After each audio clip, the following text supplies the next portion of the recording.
Good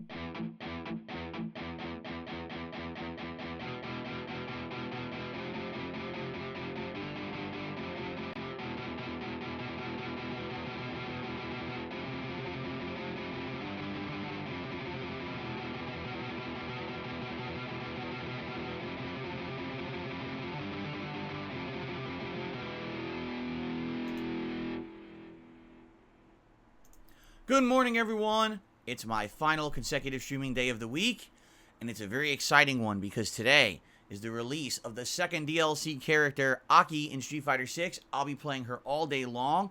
After having studied up last night for a couple of hours watching live streams, we're going to hit the ground running. But in addition to that, on today's show, some interesting news stories, including a major update for Lies of P that will hit soon that could change everything about the game. All this and more on today's Level 1 podcast.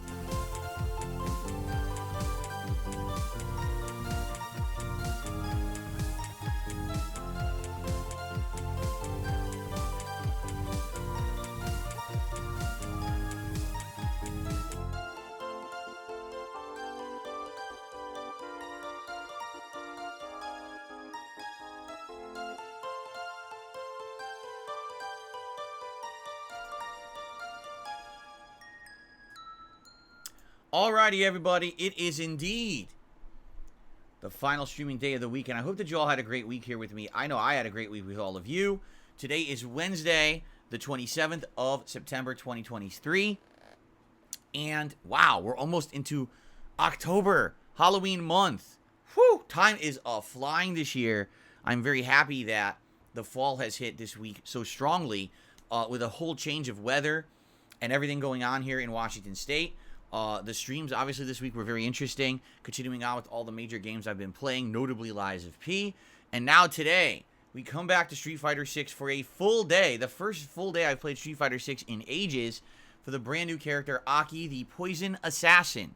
So, it's been great recently. I hope you guys have enjoyed all the content here. Today, what I'd like to do is talk a little bit more about Lies of P, mostly because there's a major update that's going to change a lot.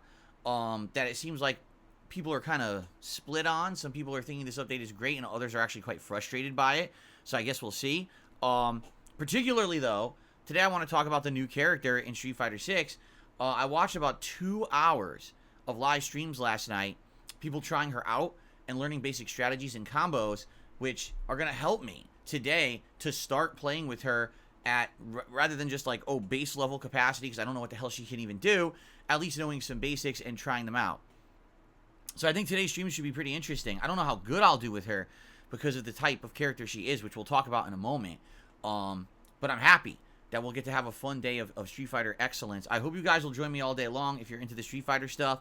It's been a while since we had a full day of coverage of the game since, there have been so many other releases coming out. It's good to break stuff up and have variety, honestly. And I am happy to do it today. But then back on Friday, when I'm back from my break, which is tomorrow, we will jump right into full-time gaming, alternating for variety again with more Lies of P and all of that, okay? One thing I want to say, before we get started today, I want to thank you all for a great week and you guys chilling with me and helping me to keep my mind off things that have been going on in my personal life. As you know, if you've been watching this podcast the past couple of days, I have some stuff going on in my personal life this week that's pretty serious stuff. And I'm not going to tell you what it is, sadly. I wish that I could.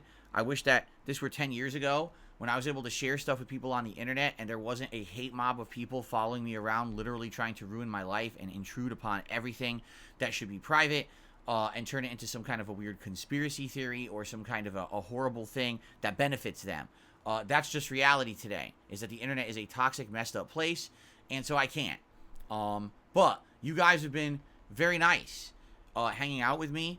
Having good interactions, it's the whole engagement deal.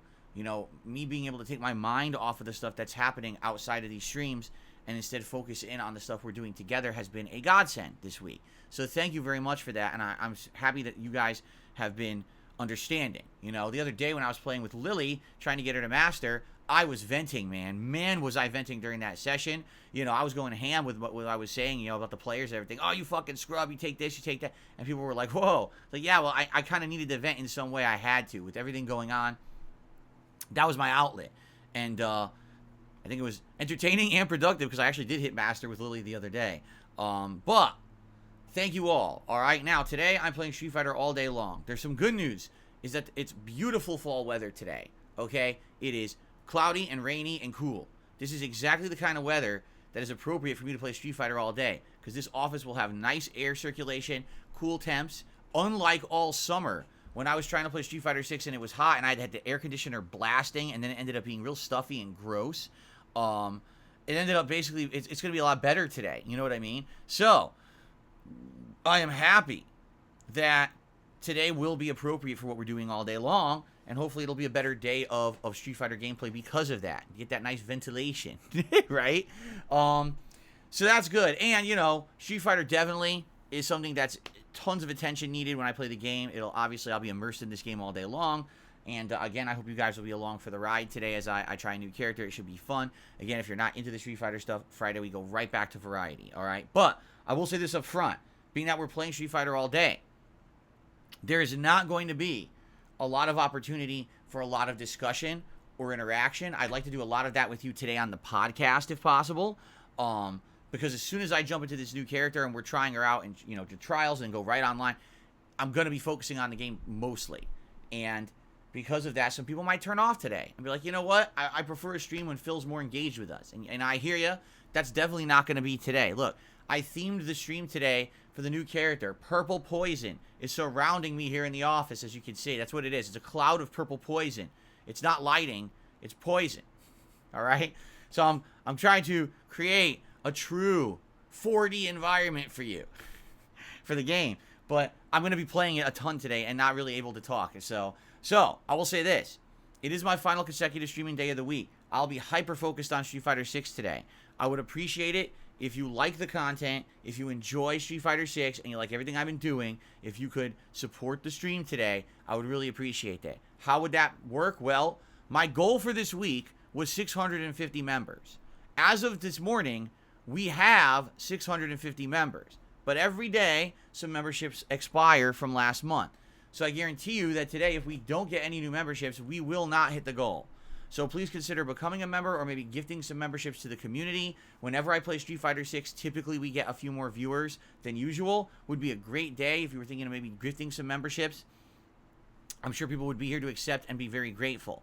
The other way to help out today would be to help me to hit the Tier 1 tips goal on each of the streams. I'm playing with A.K.I all day long. This first stream and my late stream later tonight at 6:45 p.m. Pacific time. If I can hit the Tier 1 tips goal for both of those streams, that would be outstanding. And that's what I'm aiming for today, okay? So if you're thinking of contributing today, those would be the preferred methods, but you can do whatever you want. You know what I mean? Engagement is key. Liking the stream, leaving comments, talking with me as I play. Super chats, super stickers, all appreciated. In fact, this morning, YouTube added a whole new feature that was never present before. Usually, when I'm here live with you guys, I'm staring at the chat room right now to see you guys talking, okay? And typically what I see is either top chat or live chat. So if I go to live chat, I basically see everyone talking. If I go to top chat, it supposedly weeds out some comments. Don't ask me what criteria YouTube uses to weed out comments. I have no idea. They don't even explain it. It just kind of filters out certain comments.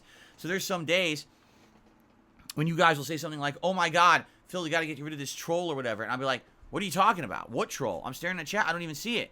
And they're like, no, it's this guy. He's in there. He's saying stupid stuff. I don't see it. And they're like, wait a minute. I'm on top chat. Let me go to live chat. I go to live chat, and then all his comments appear, and it's some asshole spamming crap. Like, oh, boy. All right, and then I get rid of him. So I don't really know how it works, but there's a third option as of this morning, just added. The third option is called fan funding. Super chats, super stickers, channel memberships, and gifting. And when I click on that, basically it filters the chat to just see fan funding. And this has been something that I feel would have been incredibly useful these 2.5 years I've been streaming on YouTube. A lot of the times when I'm in the midst of playing a game, I can't keep up with all the contributions that come in. But then when I finally get a breather, I want to shout everything out. Well, I do have a queue that tracks, but it doesn't always work. Sometimes if I refresh the queue, or for example, if someone gifts a bunch of memberships, the queue almost never keeps up with that. So basically, this is a new feature built right into YouTube, where if someone does gift or contribute, I should be able to filter that out, and I should be able to take a look at it. So I'm gonna try it today. If things come up, if contributions come in, I'm gonna test it out. Especially, I think again, it would be very important for the gifted memberships, because half the time I can't shout those out because they're gone. By the time that I go to shout them out, they're off my screen.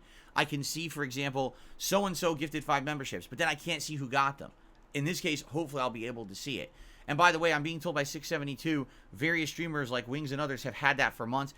This is how YouTube works. It's a slow rollout. I was actually one of the first people to get sub-only mode. I don't know why. I just was one of the first people to actually get sub-only mode as a streamer. But then there's other features that I get later. I don't know. So, who knows? But I'm happy to have it. I'm happy to have it and try to use it today. I'm sure I'll be able to use it. I'll even try, hopefully by the end of the stream today, we'll see if anyone contributes, how it works. Okay? Cool. Okay. So, before we get started, on the topic of A.K.I and Street Fighter 6, which I'd like to talk about for a bit today before we get to game news, a huge update to Lies of P is about to hit that's going to change the whole game. And I have the whole list of changes outlined, and we're going to go over them because it's kind of interesting, and I think many of you will have differences of opinion on it, okay? But before we get to any of that, let's talk about yesterday's stuff. First of all, more Lies of P on the first stream yesterday. We started out with what would be considered Chapter 7, which was everything after the Opera House. 2 stages in 1, in my opinion. All right, so there are some spoilers here if you're not aware. Something called the Arcade. Now, back in the day, something called the Arcade used to essentially be a indoor shopping and commerce experience. Anything indoor would be called an arcade. It wasn't a video arcade where there used to be video games. That was later where they changed that and said that's the arcade. It used to be something. So a shopping mall today that's indoor would have actually been considered an arcade back in the day. So that's it. The whole first half of this chapter, you're going to a shopping area. All these shops and things and underground. There's a wine cellar and stuff. Some pretty unique enemies.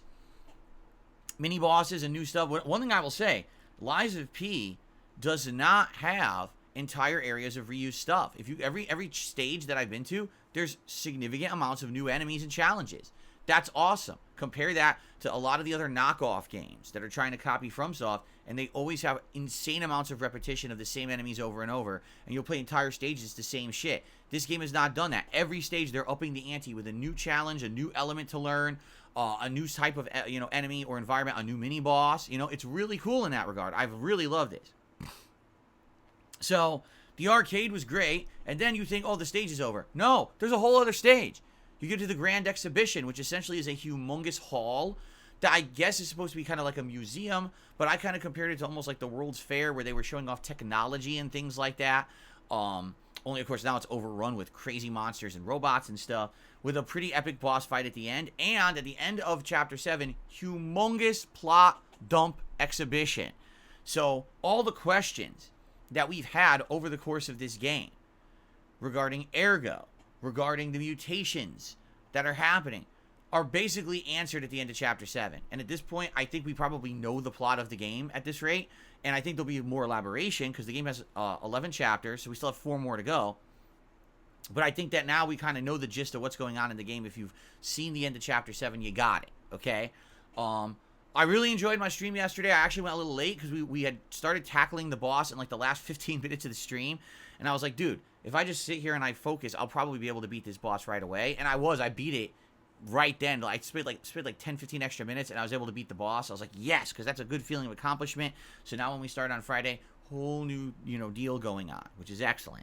So really still like Lies of P. There's a few complaints that I now have after having now played it over a week. I would say complaint number 1, carrying capacity has been an issue for me. Why is it that I want to stay lightweight? Because that's my build, Dex build. I want to be lightweight. And I keep finding awesome items and things, and every single time that I want to equip an item, oh, you're going to go to heavy. Or, slightly heavy, which I don't want. I want to just stay light. And it's like, okay, so I'll upgrade my capacity. I'll upgrade my capacity. I'll upgrade my capacity. I'll upgrade my capacity. My capacity is now my biggest stat in the game. It's higher than my technique, which is Dex build. It's higher than my health. My capacity, I've literally upgraded for the last 3 effing chapters of the game. Every level I get goes into capacity, and I still can't really carry that much. It doesn't make any sense. Why did they make the capacity such a huge limitation in this game? You know, I feel like that was a shortcoming. Now that I'm this far into the game, they kind of messed that up, in my opinion, okay? So that's number 1. Number 2, with the stagger attacks, meaning you parry a ton, and then you want to stagger the enemy, all right? I do feel like it's annoying because sometimes enemies have attacks that cancel out your stagger move. So, for example, let's say you parry someone a ton, and now their bar's glowing, time to stagger them. At any point, certain enemies, like mini-bosses and bosses, can enter into an animation that if you try to hit them with your heavy attack to stagger them, they just ignore it. But I only have a limited window to stagger you. So I need to do it now before the time runs out, just because you randomly, via RNG, decide to do this animation that cancels out my heavy attack. That's bullshit. You should be staggered no matter what. If you have your full bar glowing, if I hit you with a heavy attack, you should be staggered. I earned it. I parried the crap out of you. I want my reward. You shouldn't cheat me of my reward because of bad luck. And that's been happening the past 2 bosses in a row. That's happened to me, and I do find that very annoying. Another thing that I found annoying is a lot of the special attacks, I guess they're called fable attacks in this game. It's basically the weapon arts. They're strong, but man, they either seem to have very limited attack radius, or for some odd reason, they have a lot of issues hitting. If, again, you're building up your fable meter to level 3, the maximum level for a special attack, and it takes a while to do that, and now it's like, now's my opportunity, let me use it. The dang thing should hit if you're standing next to the enemy, and you should be able to connect with that hit. Now, I go to do it, and I'm literally this far away from the enemy, and it magically whiffs, or you go to do it, and something happens, and it just gets interrupted immediately. Like, dude, I took so long to build this up, and you just interrupted it out of nowhere? Like, what is that bullshit? So, basically, there's a few nitpicks that I have. These are not game-breaking annoyances or huge things that need to be changed. These are just things that kind of annoy me minorly. However, as we're going to talk about later on in today's podcast, they are updating a lot of this stuff. Okay? So, we'll talk about that in a moment when we get to the game news. Last night, it was more Starfield. Starfield is going to be our late night chill stream game for the foreseeable future, meaning this will likely be the ongoing RPG that we play over the month of October into November. I'm having a great time every time I play it now because we're basically focusing in on either faction quests or major story elements. As long as we keep doing that, I think we'll have a good time. We're at the very end of the UC Vanguard faction quest. We're basically at the conclusion. So when we play this again this weekend, we'll finish that up. We do have a companion quest to do for Barrett, our companion, and then after that, I think I want to do some major story, because we haven't now done major story in weeks, and I feel like we should absolutely advance the major story a bunch before we go to, like, the other factions. There's 2 other major factions. There's the... Well, I guess there's a group that you can work for on Neon. I don't even know who they are. It starts with an R. I guess it's a corporation. I don't even know what that plot line is. And then there is the Crimson Fleet, who I think they're a bunch of criminals. I think they're like the criminal faction, and you can do stuff with them too. So, you know, we have 2 more factions to do, plus the main story, essentially. There is other side content in the game, but for them to understand, yeah, some of it's meaningful, some of it's not. It's kind of a mix. So I guess we'll see as I continue on in the game. But keep in mind, I'm only playing Starfield probably about twice a week now. So that's 4 hours a week. That means in the next month, I'm only going to play it like 16 to 18 hours. That's not a lot. So, you know, hopefully over the course of October, perhaps we can finish up another 1 to 2 factions and then maybe just finish it up in November as a, you know, just doing the main story. You know, I hate to say it, the game is good, but also has a lot of shortcomings. Seems like interest has fallen off. And what I mean by that is, when I play the game, I get okay attendance, but not great. And a lot of people just complain it's boring. I don't know why you would show up to a stream when you know what the game is, why you would show up just to complain it's boring. That's a little weird to me. Plus, I know for a fact that I have big fans of Bethesda because of people who have watched me play Oblivion, Skyrim, New Vegas over the last several years. And you guys now, seems like next year you probably want either Fallout 3 or 4. So I know that you guys want Bethesda games. You love them. So I don't know what the deal is with Starfield that people are like, oh, it's not as good, and I'm complaining about it constantly. Like, it seems to me like it's a new Bethesda game with the same elements. You know, it certainly doesn't live up to the hype I feel that we had for it. but it's a fairly passable Bethesda experience.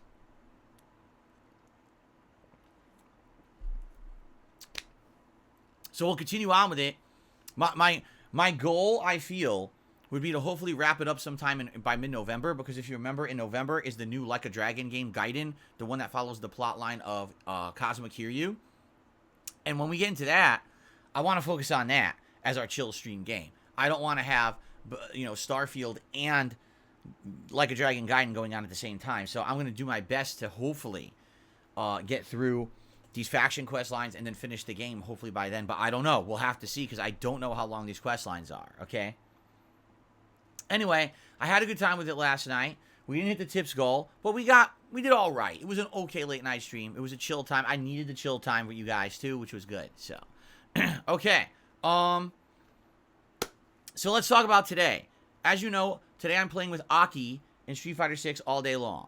All right. I watched a couple of different streamers last night, to see what people were coming up with this character. All right.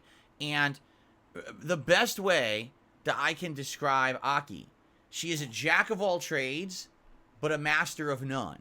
What does that mean? It means she can be played in various playing styles, but it doesn't seem like she's necessarily the best character at any of them. So number one, she could zone. She's got a fireball that's a ball of poison, only one speed. So she throws it, but it is good startup and a good release, and it's a good mid-screen projectile that it kind of goes at a good speed and kind of will stop people from being able to advance. If they jump, she immediately has great anti-air. She actually has 3 versions of this whip move, and they're all just quarter circle motions, not even Dragon Punch motions. One of them goes forward, one of them goes up at an angle, and one of them goes straight up. So the forward one is good for combos and pokes. The upward one is good for anti-airs when she's zoning with the fireball. And the straight up one is good for combos, essentially, to launch an enemy. Or if they're directly over you, it's also an anti-air. Okay? She's got interesting rushdown options. She's got decent pokes. Like her low-medium kick is really good. Her standing roundhouse is exceptionally good. It's an anti-air, and if it hits, you can drive rush off of it to air juggle after for several more extra hits, okay? And other things as well. Basically, she has these cool poison setups. If you get the enemy in the corner and you ground them, she could throw down a pool of poison. They can't avoid it. They immediately start getting poisoned. Now, it's not a ton of health loss, but it's some health loss for them just standing there. They can't do anything about it. And then she can lock them down with, like, standing short into other various moves in the corner to lock them into the pool of poison, and they can't seem to get out. She also has really good combo ability into her level 3 super. Her level 1 super is great. It's a pure anti-air with invincibility. So she has a lot of interesting moves, okay? The thing is, everyone who I saw playing with her last night, everyone played her different, and no one could really put their finger on exactly what she's good at. Is she good at zoning? Is she good at rushdown? Is she good at mix-ups? Is she good with poison setups? Well, like, no one could figure out exactly what you should do with her, because she could kind of do everything, but she didn't seem to be the best at anything. So here's an example of that. When she's in the corner, she almost gets locked in. She can do Wake Up Level 1 Super, which is an anti-air invincible move. So that's one option she has. But outside of that, guess what she doesn't have? An invincible Wake Up move. Just like most of the characters who are mid to bottom tier in Street Fighter 6, she has no invincible move to get out of the corner besides guessing a Level 1 Super. And you might say, well, wait a minute, I thought she has a teleport. Doesn't she have that snake move? Oh, she does, but it's not very good. Everyone who tries to use it has found that you can easily stuff it with a throw. You can throw her teleport. So it's not really a teleport. You could just stand there in the corner, jab, jab, jab, and if she tries to teleport out, throw. It's like, wow, well, that's not very useful then. It's not. It's actually, most people are saying her teleport is not very good, that it's actually one of her worst moves. A lot of people are not using her teleport. She actually has, if you can believe it, coward crouch. You know how Blanca has the move where he crouches and then he can do the launcher, or he could jump, or he could just cancel it out? She has that.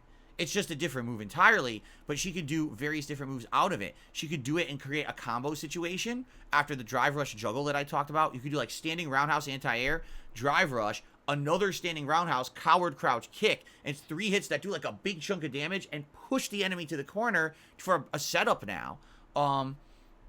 But she also has a command throw out of it. So you can do some mix-ups where you're like doing a hit string, coward crouch, walk forward, command throw, and mix up. Now the command throw apparently is slow. So a lot of people are saying people will only fall for it if you never use it, and then once in a blue moon you decide to use it, they'll fall for it because they'll never expect it. But apparently it's just not very good. It's a slower command throw. It's also weird. You do the cower crouch input. I think you double tap punch, and then she comes out of the crouch and grabs you like a snake. It's weird looking. But from what I'm seeing, most people are playing her as a ranged, meaning use the fireball if they jump anti-air, and then she has some pretty good pokes. Like I said, low medium kick, drive rush forward roundhouse is a double like jumping knee, and after that she can do like light kick jab into a special move into a super. Apparently she can combo, I believe, low medium kick into medium punch, standing medium punch, or she can cut medium punch into medium punch. So I see a lot of people do low medium kick drive rush, low medium punch, drive rush, medium punch, special move, super. It's like, huh? And then one final thing. I mentioned these whip moves, right? It's the forward whip, the up whip, or the straight up whip. If you meter burn the whip, it becomes like Scorpion in Mortal Kombat. So she'll grab you with the whip, pull you towards her, poison you, and you are stunned, and she gets to continue a combo. So just think of it this way. You could do like jump in, which I don't know if it's roundhouse or punch. It's this straight attack that goes down at an angle. I have to see what it is, but that's her best jump in.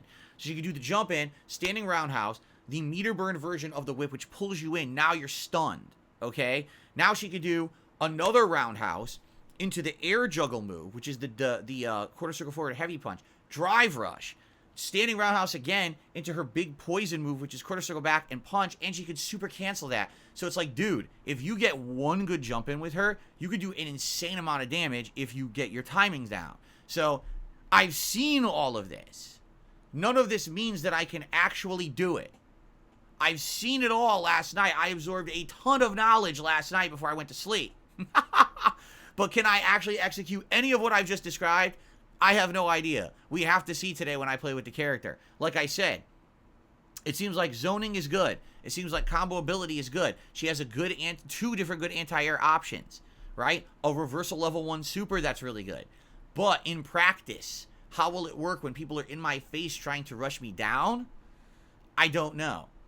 You know, we'll have to see. So we'll find out today when I try her out. I think she has good potential and she looks very interesting. But at the same time, looks aren't everything, right? We have to actually put it into practice.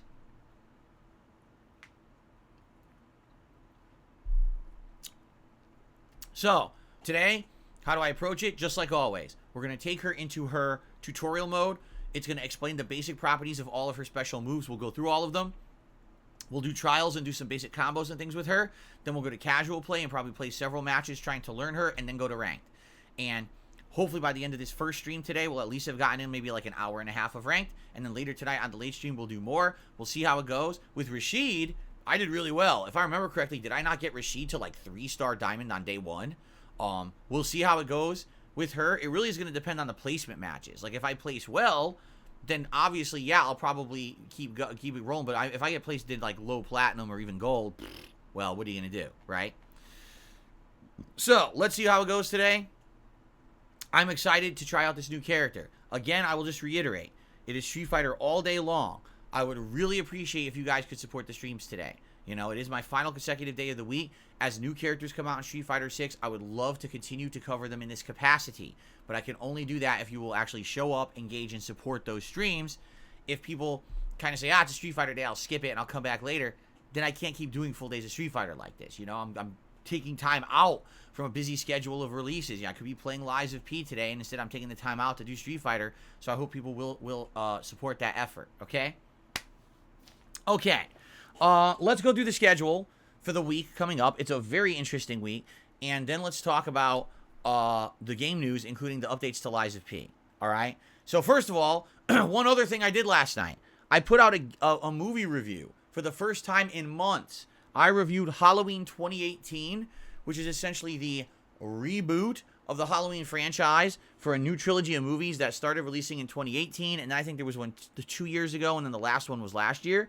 So I'll be reviewing the whole trilogy over the course of October, but I started off my weekly movie reviews last night on DSP React. So if you didn't see the movie review yet and you're interested, head over to DSP Reacts. That's youtube.com/@DSP React.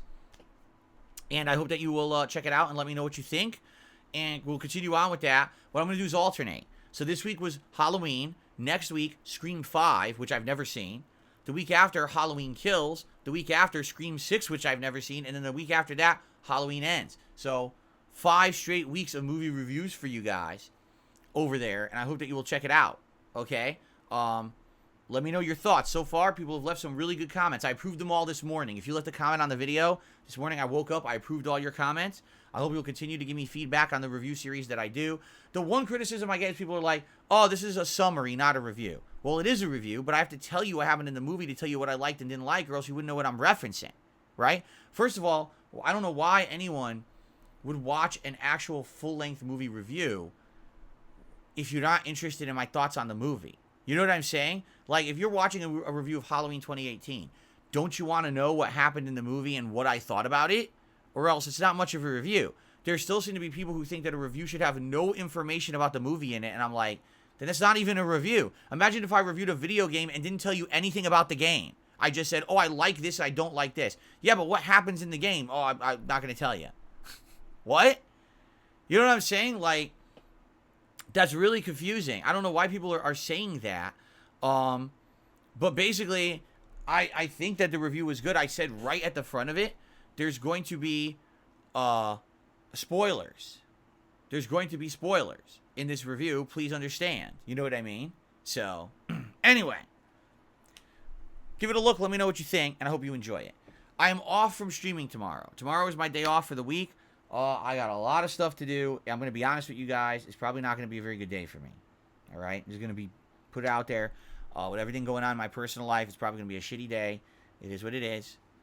That's life. But when I come back on Friday, all right, it's going to be the continuation of Lies of P on the first stream, and there will be a Friday Night Fights stream of Street Fighter 6 on the late stream. And you might say, well, what will you be doing for Friday Night Fights? It's a good question. If we play with A.K.I today and you guys seem to like the gameplay and I like the gameplay and we're doing well, maybe we want to keep that momentum rolling. And if that's the case, then maybe we'll do that on Friday Night Fights. More A.K.I. We'll see how we do in rank. But maybe I play with her today and by the end of today I'm like, you know, I get it, she's all right, but I'm not feeling it and I don't really want to play more with her. Maybe I want to go and do more master matches with Blanca, Honda, or Lily. Then we'll do that instead. So let's see how it goes today, and based on today's performance with A.K.I, this will help us judge if we want more A.K.I on Friday or if I want to do master matches, okay? Saturday, the daytime stream is the premiere of Resident Evil 4 Remake's Separate Ways DLC, and yes, I'll be playing it on hardcore difficulty.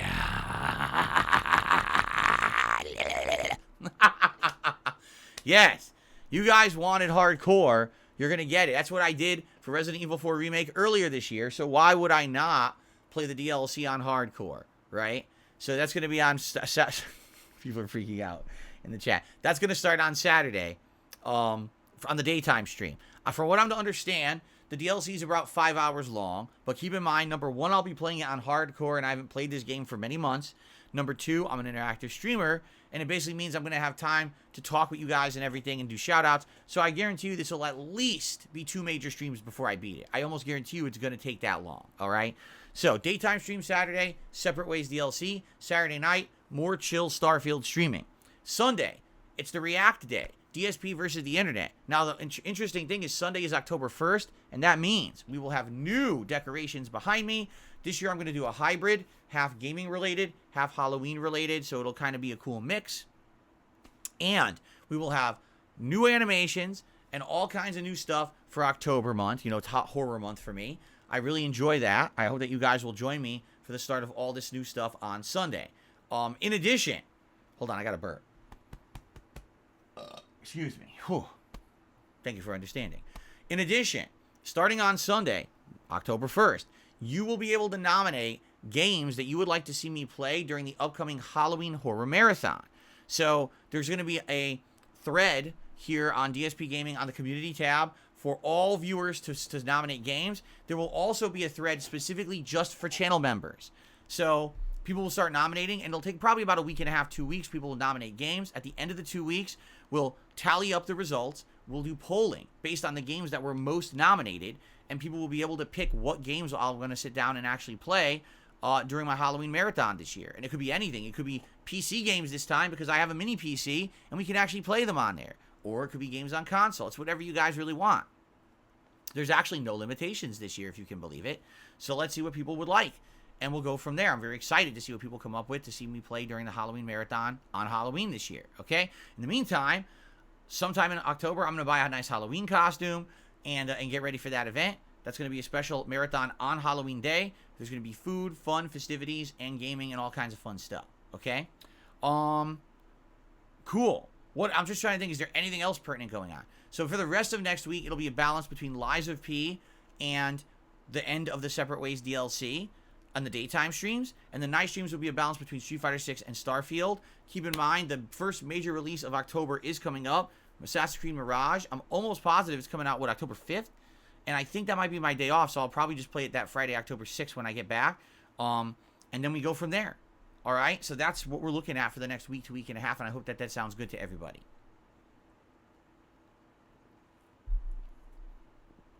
All right. Ladies and gentlemen, it is time for my favorite segment, your favorite segment, everyone's favorite segment of the Level 1 podcast. Ladies and gentlemen, it is time for DSP News. And I hope that you're ready, because we got some good news. Well, we have news stories to cover. I don't know if they're good news stories to cover, but we have news stories to cover as of today. First of all, this isn't necessarily a news story, but it's a request for all of you, okay? As you know, I just mentioned this. We're going to start having new animations and artwork and things for October for Halloween Horror Month. I would like some recommendations. What kind of iconic scenes in horror movies would you like to see an animation of? Okay? I have some people working on animations for me, and the question's been posed. Is there like a epic, momentous scene from a horror movie? Of course, it can't be excessive gore or anything like that, because that we can't put on the stream. But can you think of something like a cool scene from a horror movie that you'd like to see translated into an animation with me in it on stream for Halloween month? So let me know what you guys think. No, not Human Centipede, The Blob. Oh God, I wonder if we could find something from The Blob and put my face on it. Psycho shower scene? Yeah, but the psycho shower scene doesn't have a face, does it?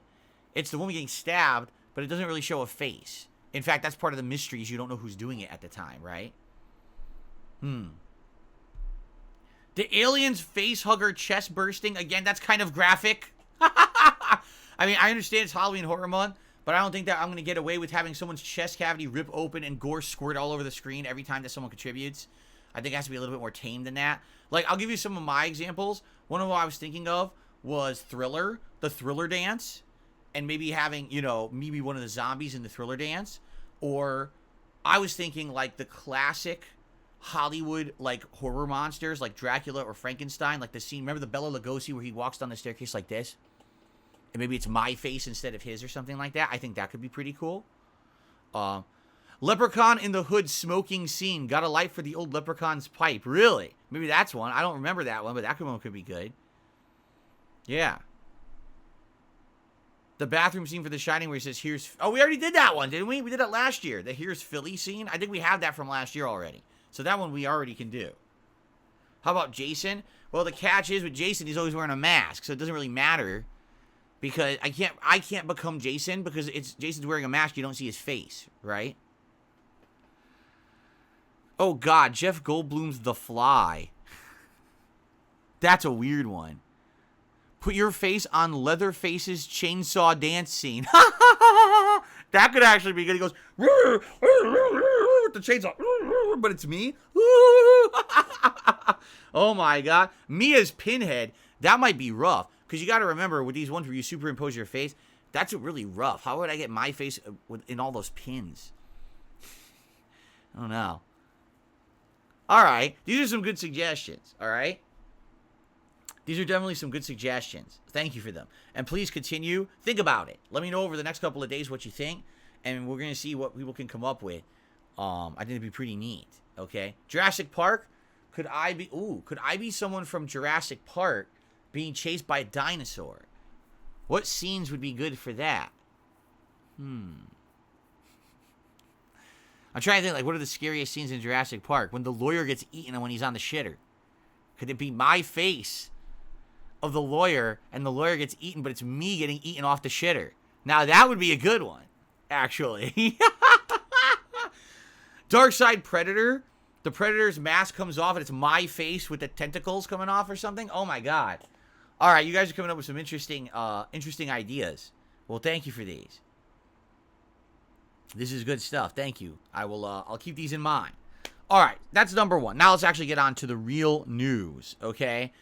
It was announced by one of the developers of Alan Wake this morning that Alan Wake 2 will actually feature a performance mode both on PS5 and Xbox Series X. The game was built as a 30 frames per second cinematic style experience because they wanted to have a lot of visuals and ambiance, but per the desire of the gamers, they actually have just added in a performance mode. So that's good. I mean, I'll be honest with you guys. I don't know if a game like that would really matter if it's 60 or 30 frames per second, that is. I think the original Alan Wake was perfectly fine at 30. And I don't know what we'll even play it on. If they're saying that the game was designed for 30 because they have more visual effects and things in it that make it look better, then maybe it makes more sense to play it on 30.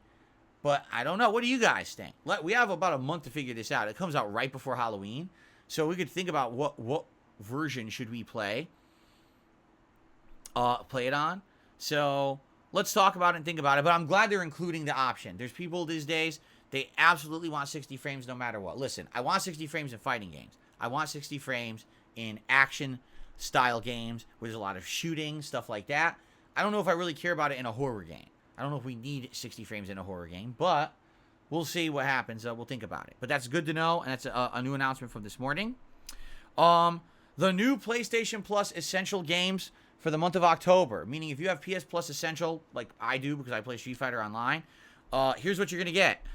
The Callisto Protocol, Farming Simulator 22, and Weird West. You will get all three of those games as part of PS Plus Essential. So if you did not play Callisto Protocol last year because you heard bad things about it, now would be your opportunity to check it out. I think you'll enjoy it. Just understand it's very different from Dead Space. It's based more on stealth, dodging, and learning the new melee system, not on just finding a bunch of ammo and plugging every enemy with guns. It's not like that at all. As long as you understand that going into the game, you'll like it. Sadly, a lot of people went into the game thinking it was Dead Space. It's not, and then they hated it and rage quit it and gave it a bad rep, which is really stupid because it's not a bad game. So, give it a look and check it out if you have PS Plus Essential. You know, Farming Simulator, I've never played before. I don't know if it would be something interesting or not. Certainly, we're not going to play it now because we're in the midst of all the biggest gaming releases of the year, but maybe later on, we'll figure it out, okay? Alrighty, continuing on. We've been talking about this writer's strike recently, okay? And the writer's strike just ended. The writers came to an agreement with Hollywood, essentially. Here's some of the things that just happened, because it's kind of fascinating to hear, well, what happened? What changed about writing and being part of, you know, a Hollywood writer? Here's what's happened. Here's some of the demands that were met. Listen to this. AI, or artificial intelligence, can't write or rewrite literary materials, and AI-generated materials will not be considered source material for anything. So they can't use AI to write the backstory for something. Interesting. A writer can choose... I accidentally just hit my power button. Whoops. A writer can choose to use AI when writing services, but it cannot be required. A writer cannot be forced to use AI to do their work for them. Okay? Studios must disclose to the writer if any materials given to the writer have been made by AI or incorporate AI-generated material. I think you're seeing the pattern here. Writers really don't like AI. They're basically afraid that AI is going to replace them in their jobs, and that's some of the things they wanted bargaining at the table here during the strike, and it took them 5 months to hash this out, but apparently they did.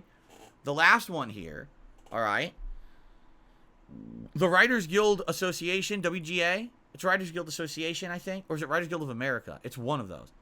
Reserves the right to assert that exploitation of writers' material to train AI is prohibited by the agreement of the other law.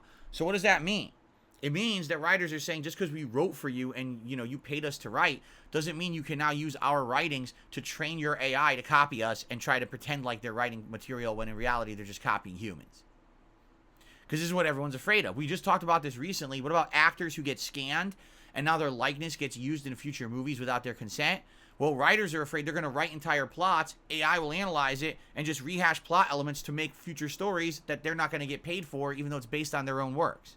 So that's really what a lot of the negotiations were in regards to this writer strike, and this is some of the stuff that came out of it. That's fascinating because, man, with the rate that technology is advancing, it's wild to think that now all this stuff is going down so fast that we have to go crazy to protect artists, writers, actor, everyone has to be protected. Art, did you know in AI art is a huge problem right now? That artists are being copied. They're basically, people are taking real art from humans, feeding it into AI engines, and AI is auto-generating art, and people are passing it off like it's real and selling it all over the place. And no one knows the better. People are getting fooled into spending money on computer art.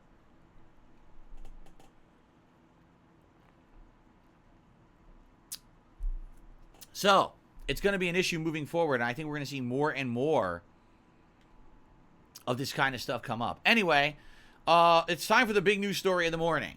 For those of you who've been following my Lies of P playthrough, you're going to want to listen up, because, ladies and gentlemen, a new patch has been approved and is in the pipeline for all versions of the game.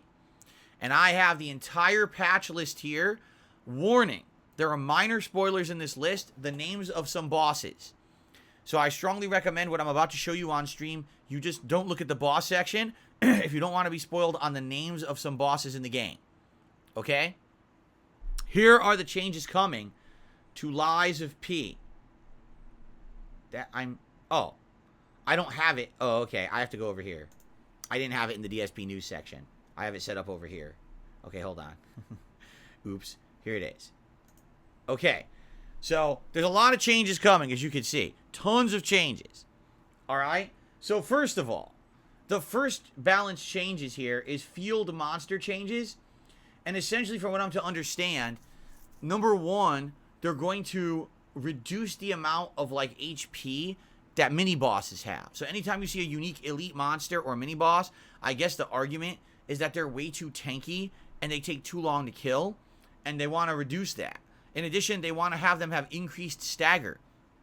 Because I guess a lot of people are complaining that these mini-boss fighters, we're not talking major bosses, we're talking the mini-bosses, have had way too much stagger bar, and it takes so long to stagger them that essentially it's not even fun to fight against them. In addition to that, apparently now they are widening the windows in which you can stun and or do that visceral attack. I think they call it a fatal blow in this game.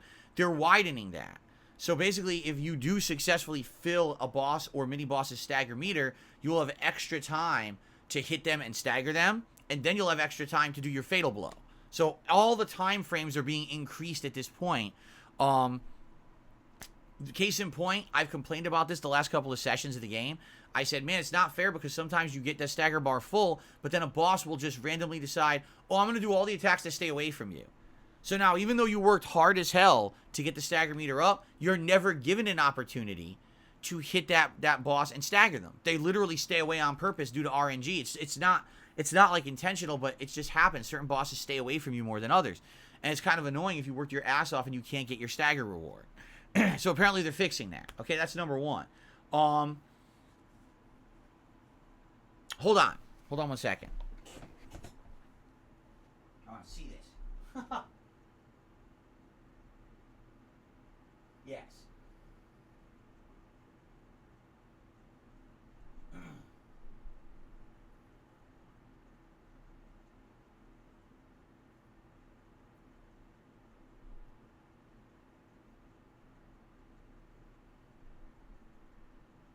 Oh, yeah. Okay. Okay. So, basically, sorry, I had to see it up close. It's like tiny ants on my screen over there, and I couldn't read it. The second major change is essentially more dropping of critical items like the crafting items. Like, a lot of people have been saying, man, they don't drop enough of the items to level up enough weapons. And it's true. From what I've seen in one given playthrough, you can maybe level up one regular weapon and one boss weapon to max, and everything else is too limited. There's not enough items in the game to do it. So it kind of lends itself to not being able to use a ton of weapons in a playthrough because there's just not enough to go around. Now they're going to add more. Okay? So that's something. They're going to increase the amount of ergo, increase the amount of crafting items to try to make that easier. They have nerfed the toughest bosses in the game. And a lot of people are going to have issue with this. But essentially what they did is they reduced the HP of the bosses that could be considered the skill checks of the game. I've already gotten past 2 of them. But then there's 2 more that I guess are kind of the final bosses of the game. And those have also been nerfed. So if you didn't beat Lies of P yet, and you didn't get past the chapter 4 or 6 bosses, the bosses are now nerfed. They have way less health. Okay? I don't know how I feel about that. It seems like we're at Radon again. It's the Radon situation from last year in Elden Ring all over again. Okay? So that's happening. Level 4, 6 bosses, and the final boss of the game have been nerfed to have less health. Okay? Apparently now you can respec your character at the golden coin tree. You couldn't do that right now. Apparently that's being added. Okay? And then lastly, and this is huge. Okay? 2 major changes that I think are going to change the whole game. Number 1, capacity. One of the major things that I've been complaining about my whole playthrough is that it seems like they didn't really figure out carry capacity well, because I want to stay a light-weighted character because I have a dex or technique build. That's what it's called in this game, technique. If I get heavy, I'm not going to be able to do all my moves or dodges or anything. I need to stay, lightweight so I have enough stamina to do what I want to do. So my whole game, I got a new amulet. Now I'm heavy. I got to increase capacity. I want to use this new boss weapon. Oops, I'm heavy. I got to increase capacity. No exaggeration.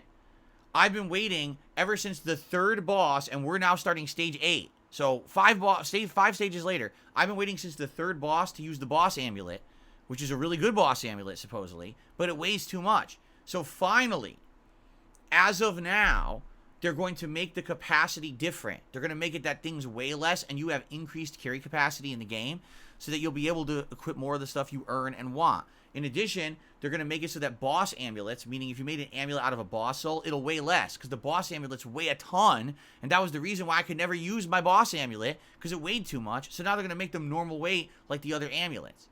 Okay? Another major change. Fable attacks. Do you know what those are? They're weapon arts. They're essentially, you're building up a special attack over time, and when you get, your Fable bar built up, you can do a big special attack, a flourish, as you will, with your weapon, and each weapon's different. They have different attacks, okay? So, one of the major complaints people have had, and I just started complaining about this one too, you take all this time to build up your special attack, but a lot of them just seem like they're not, the reward isn't worth the work to get to it. So let me give you an example. For a while, I was using this curved sword, and the curved sword has a special Fable attack where you do a backflipping slash. You hit the enemy with a big slash as you're backflipping away, and then if you press the button again, you dash forward, you do a punish attack, like a counter attack. If you hit with the backflip and the counter attack, you'll basically stagger almost every enemy in the game, or it'll massively add to the stun bar, even a boss. Problem is, there have been times when I'm standing right in front of a boss, like right here, and I do the attack, and the backflip just whiffs. So I'm standing right in front of them. I'm literally standing right the fuck in front of them. How did it miss? Is it like, where is the hitbox radius for this thing that it misses when the guy's right in front of me? Okay? Other things also that are annoying. Okay? These attacks take so long to charge up that you think, you're going to have some kind of advantage when you do them. Nope. So you could be like, okay, time for my big attack. Press the button. A little guy will go up and go, bloop, and interrupt. You just lost all 3 of your Fable bars. You got to start over. Got to start charging again. But it took me a while to charge that up. Some guy will go, bloop, like a finger poke. Boop. Oh, I can't move now. I lost my Fable attack. Huh? So they're improving this. What they're doing is they're going to improve the radius attack of all level 3 Fable arts. So anything that takes 3 bars to use will be better. And on top of that, they're going to add a super armor mechanic. So when you're doing the level 3 Fable art, you don't get interrupted as easily. You can still get interrupted, but not by every little bloop move. Okay?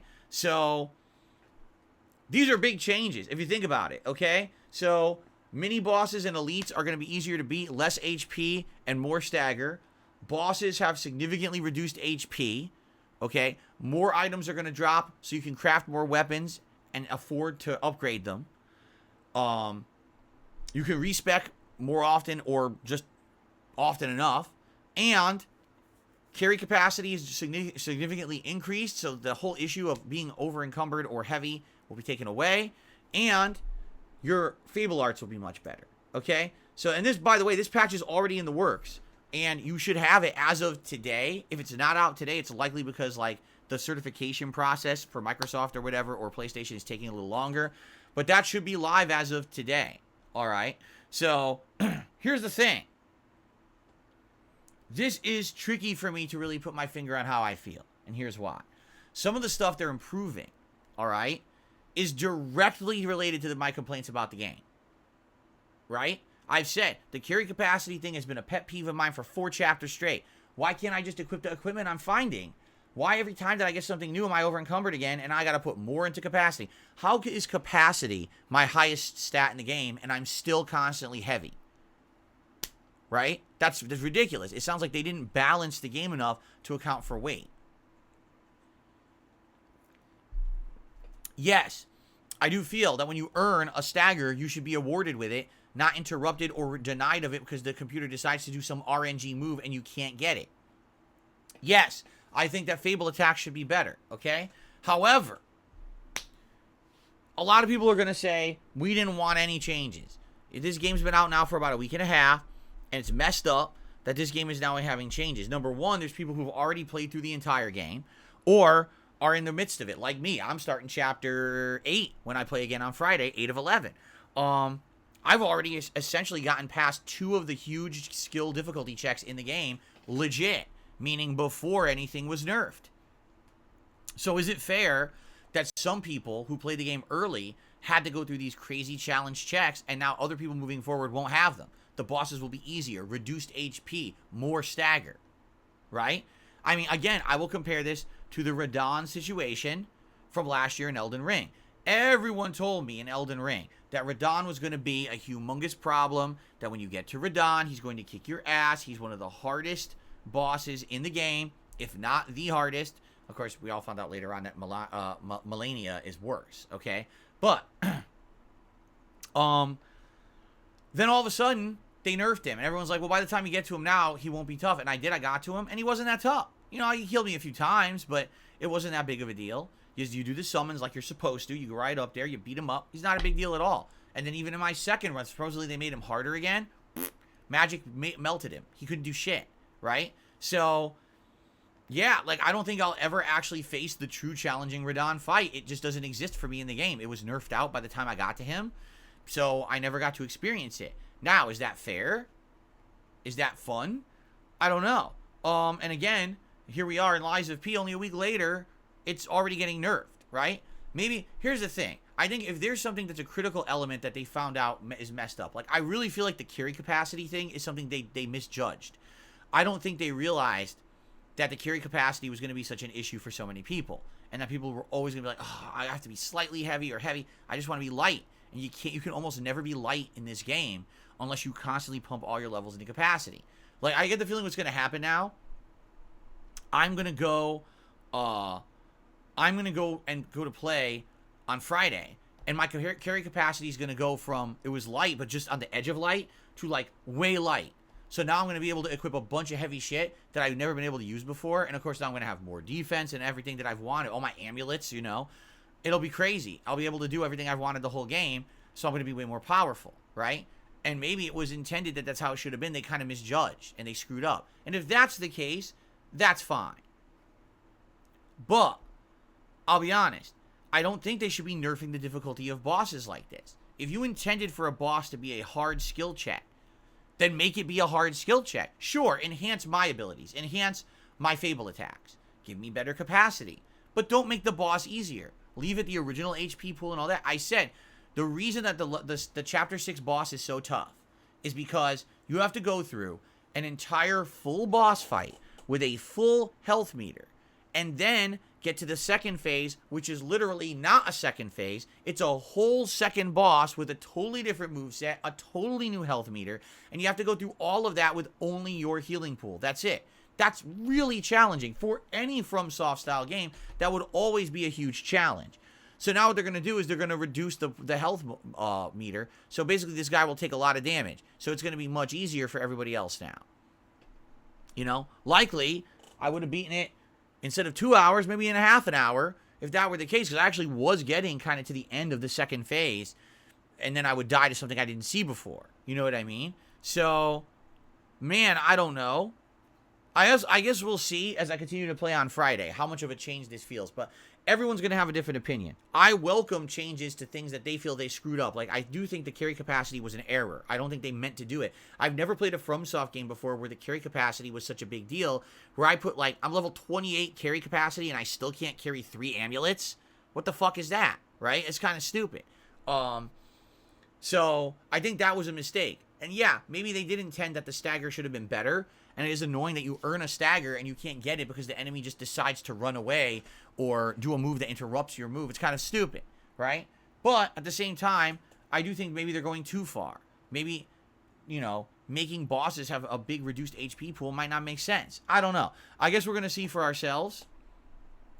A lot of people in chat are saying basically the final boss of the game was broken. That the final boss of the game, the second phase, was insanely difficult, to the point where a lot of people were just really mad at the game, is what they're saying. So, again, I didn't get there. You know, we were close with chapter 8, 9, 10, 11. We're almost at, you know, we're getting there.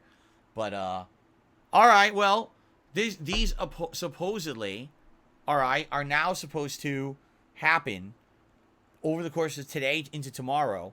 And I think what's going to happen is if these changes take effect, a lot of people might want to respec, which is maybe why they added the respec aspect to the golden coin tree.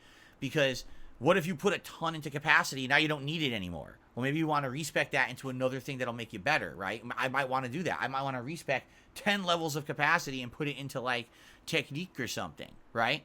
So, I guess we'll see what happens Friday. But this is a huge thing. If you've been playing Lives of P, expect changes coming very shortly. And it's not optional changes. You've got to do them. It's a required patch for the game.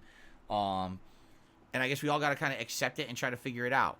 I think some people will like it, some people will hate it, some people will land somewhere in the middle. This is really the first time for me that I've actually been going along with most people playing the game at the similar pace and doing good, even though it's a tough game. And now I'm going to be affected in a way that I might disagree with these making it easier. I might literally say I thought it should have been harder. I don't know. I guess we'll find out, okay? Okay. So, there we go. That is DSP news for today. Hope that you enjoyed the stories. Thank you for watching. Foam Sword likes my shirt. Yes, this is my Jungle Prince. You got like a snake, a tree, a zebra. I think there's like some kind of a big cat on here somewhere. I don't even know what this is. I think this is a fruit. What is that? Some kind of a fruit? Maybe it's a papaya? I don't even know. It's a nice shirt. I like it. All right, anyway. So that's what I've got for news today. So now we're going to do our shout-outs segment, okay? King Be Cruel says you could always respec. I think you skipped it. No. You can only respec after you beat Chapter 7. I literally just beat Chapter 7. So you can only respec way later in the game, and I think a lot of people wanted to respec earlier, which is why they put it where they did now. But, yeah, I just got to the respec area. I haven't even touched it. I just got the key for it. So that's why I didn't walk in there yet, okay? Anyway, shout-outs. Well, first shout-out of the day is from the Big Dog, saying, sorry you're dealing with any kind of personal junk. We've been there. Keep your chin up. Stay positive. Thank you to the Big Dog for the first contribution of the day. A very positive super chat. Okay? Thank you for that, Big Dog. And outside of that, that's all we got today. I literally don't have anything else to shout out yet. All right? So if any other contributions come in on this pre-stream, I will shout them out. And thank you, please, in advance. Thanks so much. It is my final day of the week. I'm hoping to have a solid day here. Street Fighter all day. But outside of that, I guess I will open it up to Q&A. Whatever you guys want to talk about today, you know, send it my way. Let's see what you guys want to chat about. All right? Tag me in the chat. Dabhan says, it's amazing to me. Bloodborne, which has been out for 8 years, never got a patch to let you respec. Did they even patch it at all? I don't even recall them patching the game. Right? I don't recall that at all. Besides the DLC, of course. What's up, Willow?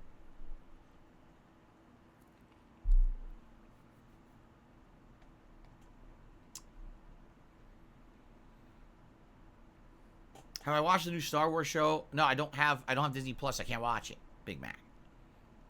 Battledick says, tag, you're it. Gee, thanks. Abdullah, Aki's poison will change the properties of attacking the opponent. It can cause unique situations and juggles. Oh, I see. I didn't even know that. So if the opponent's poisoned, it makes her moves better. I did notice this, and I think this actually will be a problem.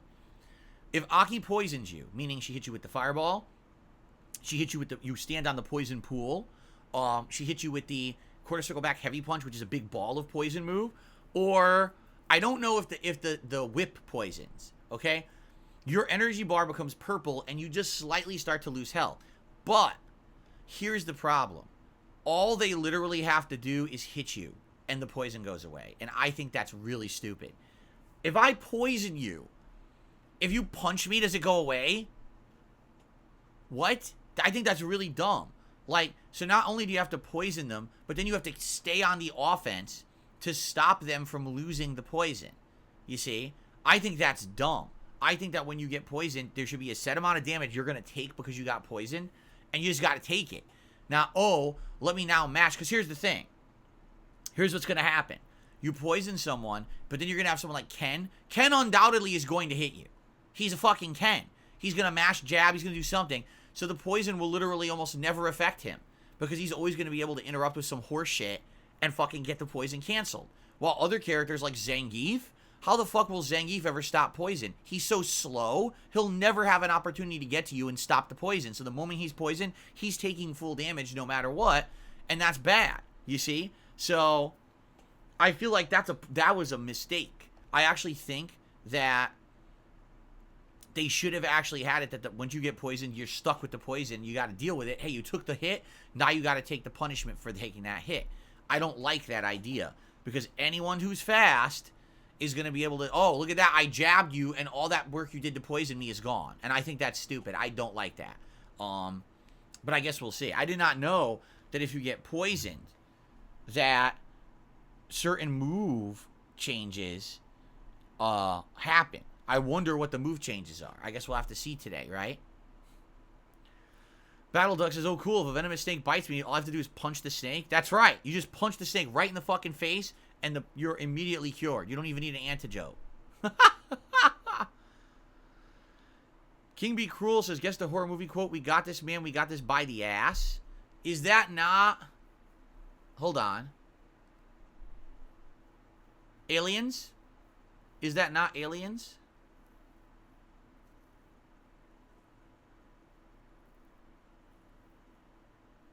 I think it's Aliens.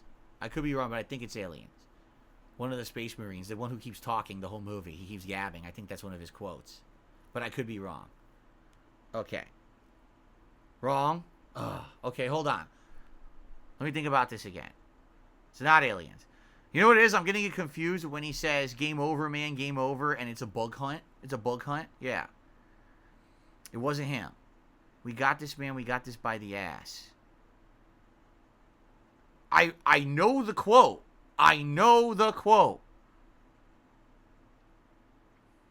I can't remember it.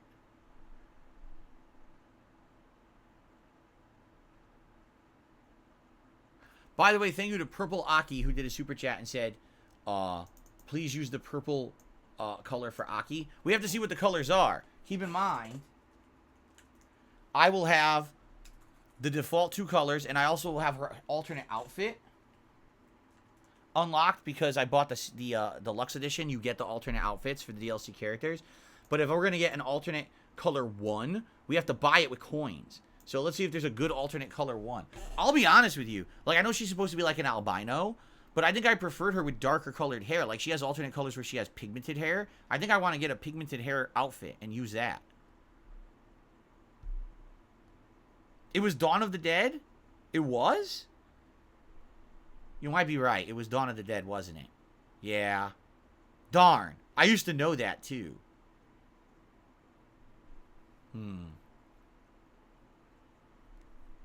Jade says, what about Dr. Ian Malcolm running from the T-Rex scene? That could work, too. That's the one where he has the flare, and he's trying to get the T-Rex's attention so that it'll chase him and leave the kids alone. Yeah. It was Dawn of the Dead, 1978, the original. Yeah. You're right. I haven't seen it in a while. I remember the movie distinctly when they're playing around in the mall with the zombies and shit, but I couldn't remember the quote. Was it from there? Darn. Well, I failed. I'm sure you're going to give me many more that I'll fail at over the course of the next month, too. But I'm down for that. All right.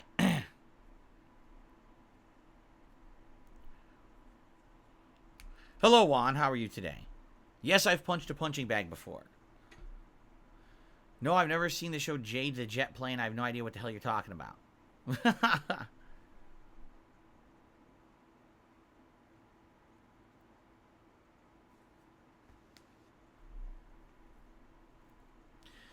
If AI becomes sentient, do they deserve their own union and rights to coexist with us? No. They should be stomped into paste and eliminated immediately.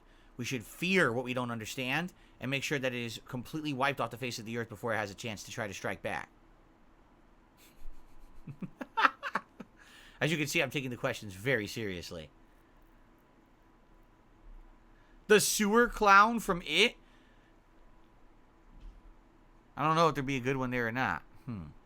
Dabhan says, to answer your question, Bloodborne had one big patch. It shortened the load times from 5 minutes per screen to 30 seconds. 5 minutes? I don't know about 5 minutes. Have I ever slipped on a banana peel? I don't think so. I think that's only in cartoons. I don't think there's really many places on Earth where they just toss banana peels on the ground so you slip on them. I'm pretty sure that's kind of a cartoon thing. From Dusk Till Dawn, the crotch gun scene reveals your face. I've only seen that movie like once, so I actually don't even know what scene you're talking about.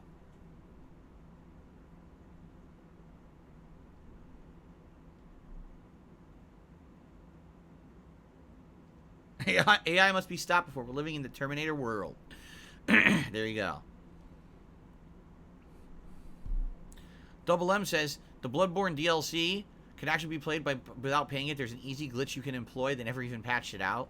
I wonder if people even knew about that. I ended up buying it. I didn't even know about that. Turtle Dude says, any idea of your Halloween costume is going to be? Kat and I went to a Halloween store a couple weeks ago. We actually got a few interesting ideas. But we're going to get something. But this year, we're just going to choose. A lot of years we let people vote, but what ends up happening is the voting takes weeks, and by the time that the vote is done, we go to get the costume from the vote, and they don't have it anymore. Like, that happened last year, where they didn't have the outfit size anymore. I was like, oh, shit, this sucks. So instead of having Ryu, I had to get Ken, because they didn't have the Ryu costume I wanted. So this year, we're just going to go get a costume and not have to have those limitations. Yes, I did like Shaun of the Dead. I did enjoy those. I did enjoy that movie. And Hot Fuzz. I don't remember the rest. I know there's more than that, right? Wasn't there, like, the bar at the end of the world or something like that? Or something? I can't remember. But I like Shaun of the Dead and Hot Fuzz.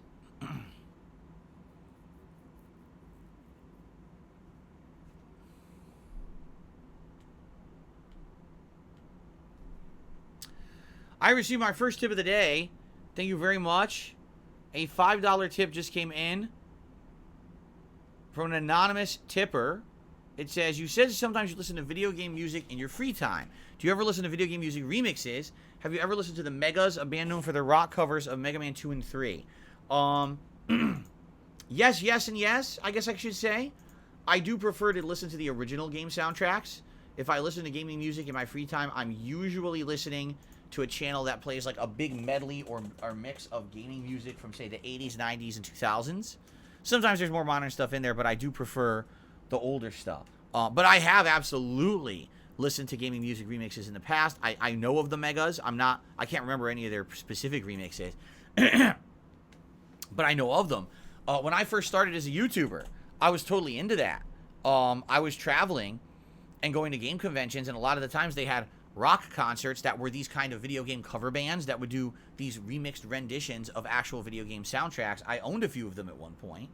And in fact, Project 7, yes, that show from 2012, super old show, actually had a lot of music that was taken from 2 video game cover bands that we got permission to use in the show. And there's plugs and everything to it in the show, actually. But in general, today, I prefer the original stuff. But I have listened to it in the past. I do enjoy it, but I usually listen to the originals now. So, there you go. Thank you for the first tip of the day, whoever that was. I should be David Schwimmer's Joker? What the fuck does that mean? David Schwimmer's Joker. It is. It's Shaun of the Dead, Hot Fuzz, and At World's End is the trilogy. Yeah, I like Shaun of the Dead. I like Hot Fuzz. I don't think... I think I saw At World's End once, and I don't really remember it that much, so I can't really comment. Yes, I've seen Ernest Scared Stupid, and I thought it was actually a good movie. I think, I'll be honest with you, as cheesy as they are, I think all the Ernest movies are good. I think that was a guy who, he got the humor he was trying to nail. He didn't, you know, it was kind of very cheesy, offensive, slapstick, you know, silly stuff. And he did a good job with it, you know.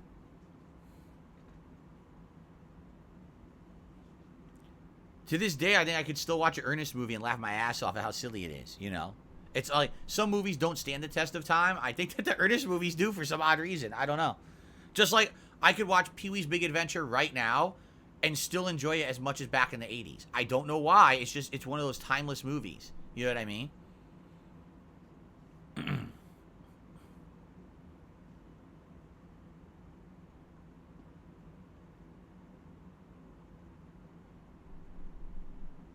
Yeah, it sucks that he passed away. It really does. Hold on. Ooh.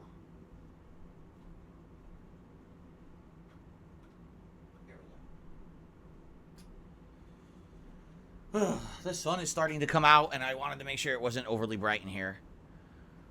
Edward Scissorhands, you know, I remember seeing that a few times when I was younger. A lot of people went crazy for that movie. I don't know. I thought it was all right when it came out, but I was never, like, in love with it. A lot of people swear to it that it's, like, a timeless, amazing movie or something.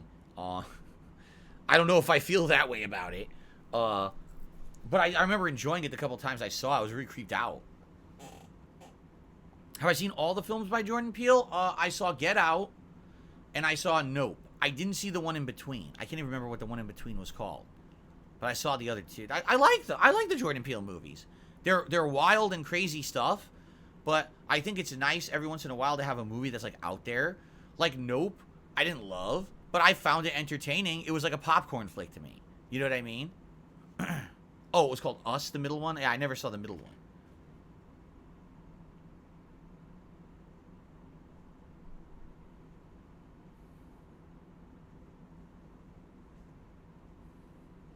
Yes, I saw Freddy Got Fingered.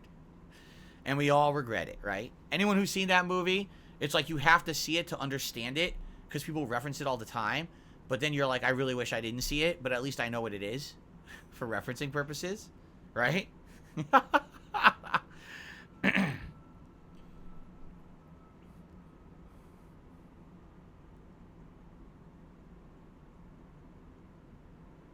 The movie doesn't seem real.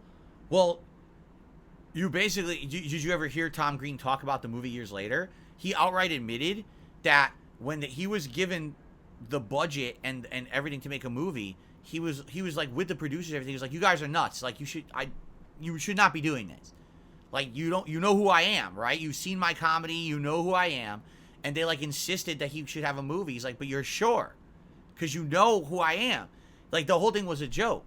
And the entire movie is a joke. Like, the movie is terrible on purpose. He purposefully made the worst movie possible with the biggest budget. He spent as much money as he could making a terrible movie, and he knew he was doing it. The joke was on the fucking producers because they were morons for giving him that amount of money. He never really was serious about it.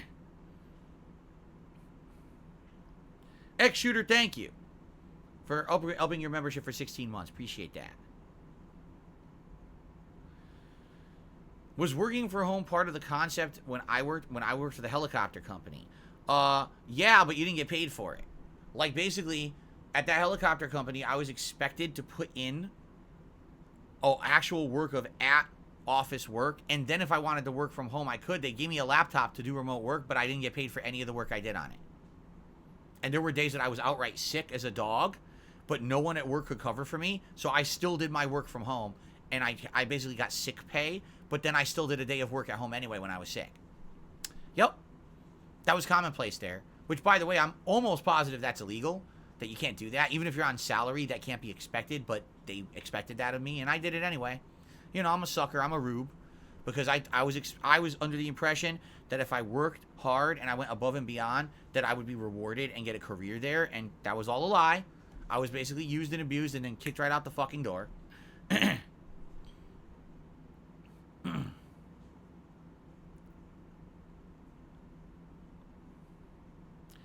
Jade says, how about Beetlejuice tip? What does that mean, Jade? Oh, you mean like a tip animation with Beetlejuice? Oh, yeah, maybe. Maybe me as Beetlejuice. That could be a good one. There's a lot of scenes in Beetlejuice, Michael Keaton. That's just full, you know, him doing crazy stuff. Yeah. That might work, too. All right. So Beetlejuice would be a good suggestion. What's the good suggestions did we come up with? Beetlejuice. Maybe the scene. The Ian Malcolm running from the T-Rex scene in Jurassic Park. What was the other one you guys came up with that was really good? Because there were 3. There was another one that we said. Shit, what was the other one? Oh, the chainsaw dance. Yes, the chainsaw dance in Texas Chainsaw Massacre. That's another good suggestion. Maybe we could get that. All right. I'll have to bring these up. See what we can make happen here.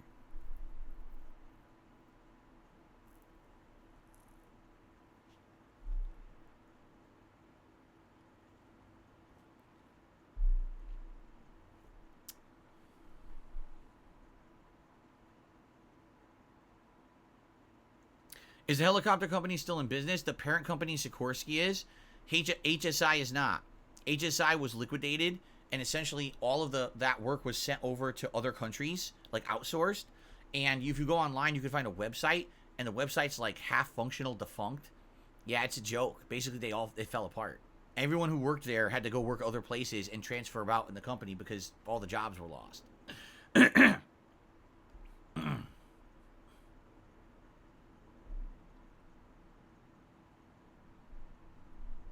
Chucky doll tip animation? Oh, God. Me as Chucky? That could be freaky, man. That would be real freaky. Remember a Chucky doll with my face on it? Oh, Christ. So, Chucky, Leatherface, Ian Malcolm, and Beetlejuice. I should write these down. I really should.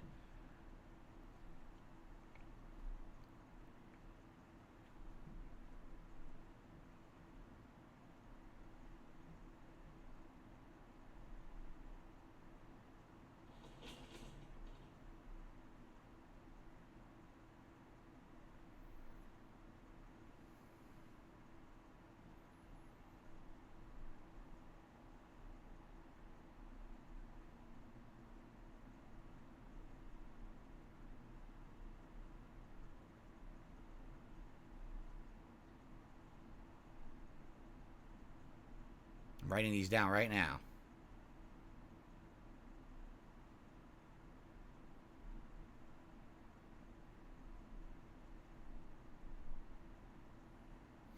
Beetlejuice, Ian Malcolm running, Leatherface, and Chucky.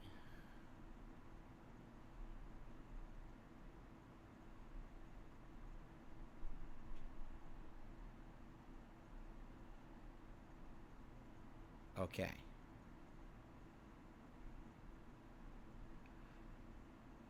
Okay, cool. I wrote them down. Hopefully, something will come out of those. Maybe not. We'll see. Neat. Okay. Hooey. Yeah, we already have I swear we have Here's Johnny from last year, right? We used that one last year. That was a cool one. So that one probably will come back. Excuse me. When will I play Sea of Stars or Chrono Cross? Not during the fall busy gaming season, that's for sure. Oh, what's this? Oh, look at this. I've already received a $20 tip from 1 Minute Man. 1 Minute Man tipped really early today. Cool. Thank you, 1 Minute Man, for your ongoing support of all of my content. Usually that lasts or it stays a little longer. I don't know why earlier today, but hey, appreciate it. At least we got it counted early. So remember, guys, my goals for today. Number 1, by the end of today, I want to end at 650 members. Right now, we have exactly 650. Chances are there will be some memberships that will expire over the course of the day. So any memberships today would be greatly appreciated. In addition, I want to hit the Tier 1 tips goal on both streams. So right now, we're halfway there, and we didn't even start with gameplay yet. That's good. That's a good start.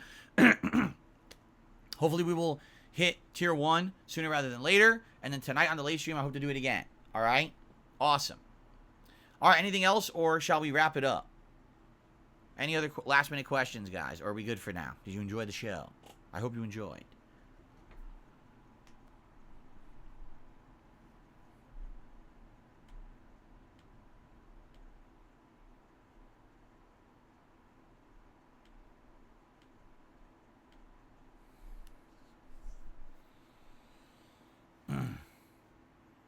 What was my worst job experience? I would argue that my worst job experience ever, I mean, I've had some really bad ones where they start off really good and then basically people are just complete scum to you. Like I worked for Best Buy for a year, and by the end of the year, they just wanted me gone because they were overpaying me, and the team that they had hired me for, they wanted to liquidate, but they knew they couldn't just fire me for it.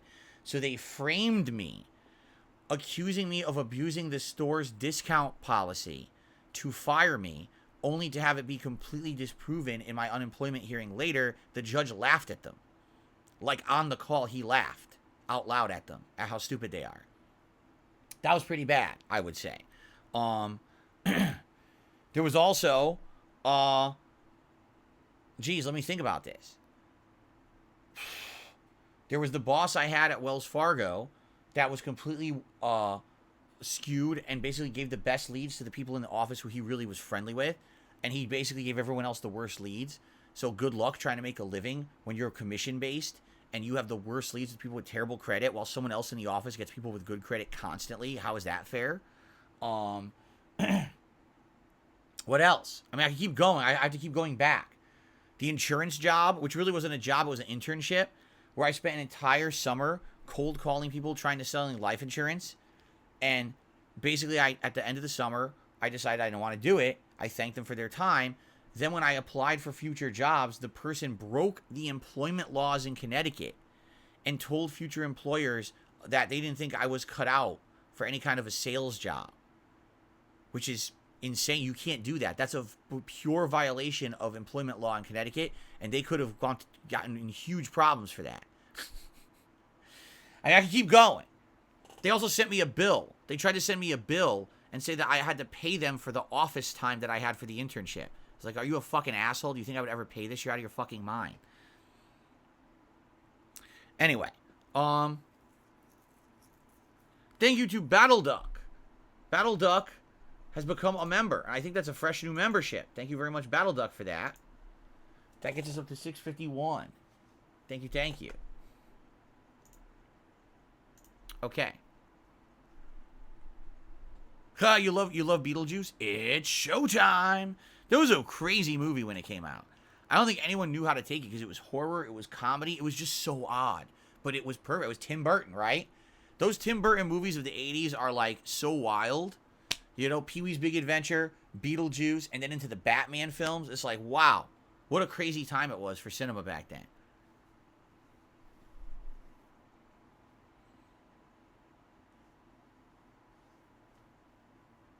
All right, guys. I do think it is time to end our podcast for today.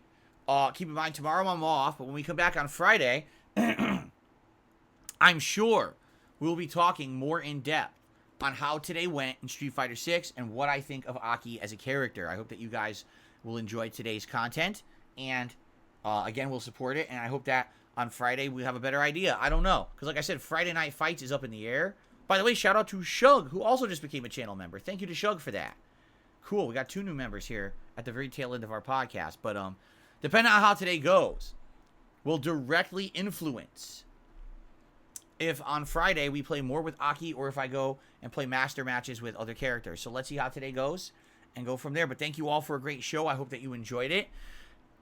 Keep in mind that very shortly it will be October and Halloween month, and things will be changing a little bit around here. I've really enjoyed this early autumn fun with all of you. Thank you, and I will see you soon. Please have a safe Thursday. See you all Friday. Peace out.